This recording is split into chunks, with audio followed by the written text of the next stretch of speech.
మన రాజధాని అమరావతిలో ఇప్పుడు ఎక్కడ చూసినా ఒకటే సందడి. పనులు ఊపందుకోవడంతో రాజధాని గ్రామాల రూపురేఖలే మారిపోతున్నాయి. పెద్ద పెద్ద కాంట్రాక్ట్ సంస్థలు రంగంలోకి దిగడంతో వేల సంఖ్యలో కార్మికులు ఇక్కడకు చేరుకున్నారు. పనులు ఎంత వేగంగా జరుగుతున్నాయంటే రాత్రీ పగలు తేడా లేకుండా యంత్రాల మోత మోగిపోతోంది. ఈ కార్మికులందరికీ ఆయా సంస్థలే వసతి సౌకర్యాలు కల్పించడంతో పనులు మరింత చకచకా సాగుతున్నాయి. రోజంతా కష్టపడే ఈ కార్మికులందరికీ ఆదివారం వచ్చిందంటే చాలు, ఒక పండుగలా మారిపోతోంది.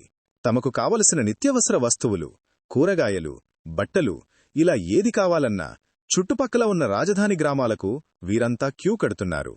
దీంతో ఆదివారం పూట గ్రామాల్లోని బజార్లన్నీ జనంతో కిక్కిరిసిపోతున్నాయి. ఒకప్పుడు ప్రశాంతంగా ఉన్న వీధులన్నీ ఇప్పుడు వ్యాపారాలతో, కొనుగోలుదారులతో ఫుల్ బిజీగా మారిపోయాయి. రాజధాని రాకతో అటు పనులు వేగవంతమవడమే కాదు, ఇటు స్థానిక గ్రామాల్లో ఆర్థిక కళ కూడా మొదలైందని చెప్పాలి. మరిన్ని రాజధాని అప్డేట్స్ కోసం చూస్తూనే ఉండండి.